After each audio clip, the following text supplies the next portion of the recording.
सनातक TV पर इस वक्त की बड़ी खबर पंचकुला से।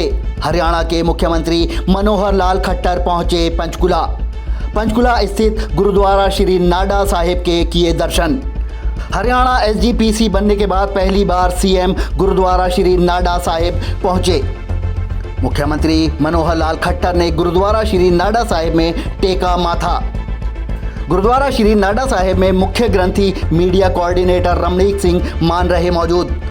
भाजपा जिला अध्यक्ष अजय शर्मा भी सीएम के साथ मौजूद रहे। सिंह साहब, आप आज नाडा साहिब गुरुद्वारा पहुंचे हैं, किस तरीके से आपने मत्था भी टेका और यहाँ की कमेटी के लोगों से भी बातचीत की? देखिए, मैं आज श्री गुरुद्वारा साहब नाडा साहब यहाँ आया हूँ और विशेष तौर पर ऐसे मौके पर जब हमारा एक बहुत लंबे समय से एक पेंडिंग इशू था कि हरियाणा की से गुरुद्वारा प्रबंधक कमेटी अलग जो बनाई गई है उसको मान्यता मिले। सुप्रीम कोर्ट में केस था और लगभग 8 साल के बाद ये जो केस है वो अब हरियाणा की जो गुरुद्वारा प्रबंधक कमेटी उन्होंने जीत लिया है और सारे जो हरियाणा के 52 जो गुरुद्वारा साहब हैं वो सभी अब हरियाणा गुरुद्वारा प्रबंधक कमेटी की देख रेख में सब चलेंगे और इन गुरुद्वारों के माध्यम से जो भी समाज की सेवा के काम सब होते हैं वो सब बहुत सुचारू ढंग से चलेंगे।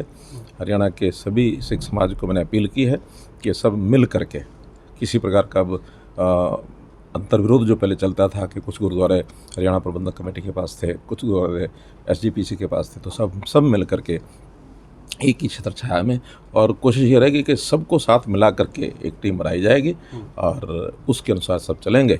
आज उसी उपलक्ष्य में मैं गुरुद्वारा नाडा साहब आकर के गुरु साहब का आशीर्वाद भी मैंने लिया, मत्था भी टेका है और सब लोगों को मैंने बधाई भी दी। जी सर, इसके अलावा बारिश का मौसम है सर, आप देख रहे हैं फसलों को लेकर के काफ़ी किसान जो है सरकार की तरफ अब देख रहा है, दूसरी तरफ परमात्मा की तरफ नहीं। सरकार का क्या रुख है सर इसको लेकर? देखिए, ये बहुत ही एक ऐसी इस समय चल रहा है कि जो जिसकी बिल्कुल अपेक्षा नहीं थी। अब फसल पकी हुई खड़ी है, धान की फसल, और वर्षा पूरे हरियाणा में, पूरे उत्तरी भारत में जो 2 दिन से बरसात हो रही है इससे नुकसान भी हो रहा है और हम नहीं चाहते कि नुकसान जो है सारा किसानों को झेलना पड़े। इसके लिए हम स्पेशल गिरदावरी कराएंगे और स्पेशल गिरदावरी जैसे ही बरसात रुकती है उसके बाद जो फसल खेतों में ख़राब हुई है उसकी स्पेशल गिरदावरी करा करके और जो भी नीति अनुसार किसानों को जो है कंपनसेशन दिया जाएगा। किसानों को चिंता नहीं करनी चाहिए। ये तो ठीक है कि नुकसान जब होता है तो चिंता सबकी होती है, लेकिन सरकार की ओर से पूरा प्रयत्न किया जाएगा कि स्पेशल गिरदावरी करा करके और उनको जो है कंपनसेट किया जाएगा। और जहाँ तक प्रोक्योरमेंट का विषय है, प्रोक्योरमेंट जो है चूँकि बारिश भी आ गई है, मॉइस्चर ज़्यादा है, तो हम लोगों ने जो केंद्र सरकार ने फैसला किया है वो है कि 1 अक्टूबर से ये प्रोक्योरमेंट होगी।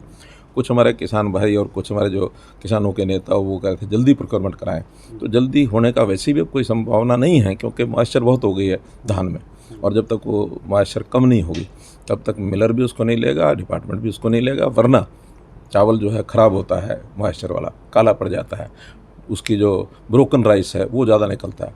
और जैसे अब विदेशों से भी एक बात आने लग गई है कि देश का डिपार्टमेंट भी उसको नहीं लेगा, वरना चावल जो है ख़राब होता है, मॉइस्चर वाला काला पड़ जाता है, उसकी जो ब्रोकन राइस है वो ज़्यादा निकलता है।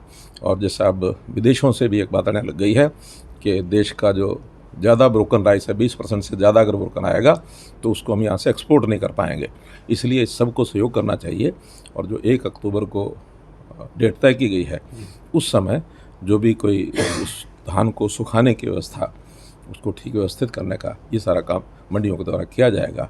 इस पर सब लोगों को सहयोग करना चाहिए। सर, फसलों के उठान को लेकर के अगर हम बात करें या फिर जो दूसरी तरफ मंडियों के अंदर जो फसलें हैं कई जगह वहाँ भी ख़राब होने की जो तस्वीरें हैं वो आ रही हैं, उसको लेकर के हमने निर्देश दिया है मार्केटिंग बोर्ड के अधिकारियों को कि इस सब जो धान वहाँ पहुँच गया है उसको जब तक बरसात है तब तक सुरक्षित स्थानों पर शेड के नीचे रखने की व्यवस्था करें अथवा तिरपाल से उसको ढकें ताकि वो गई फसल वहाँ ख़राब ना हो।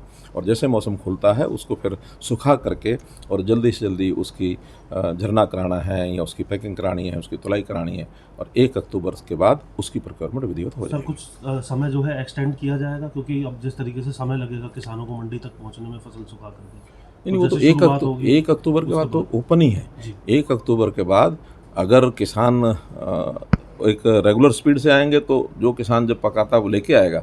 अगर एक साथ किसान की फसल पक जाती है तो फिर उनको टोकन सिस्टम दिया जाता है, उनकी बारी टर्न तय की जाती है कि किस दिन किन किसानों को आना है ताकि अगले 35-40 दिन जब तक प्रोक्योरमेंट होगी पूरे समय में हरियाणा के हर किसान का दाना दाना खरीदा जाएगा, इसमें कहीं कोई कोताही नहीं बरती जाएगी। सनातक टीवी के लिए पंचकुला से तारा ठाकुर की रिपोर्ट।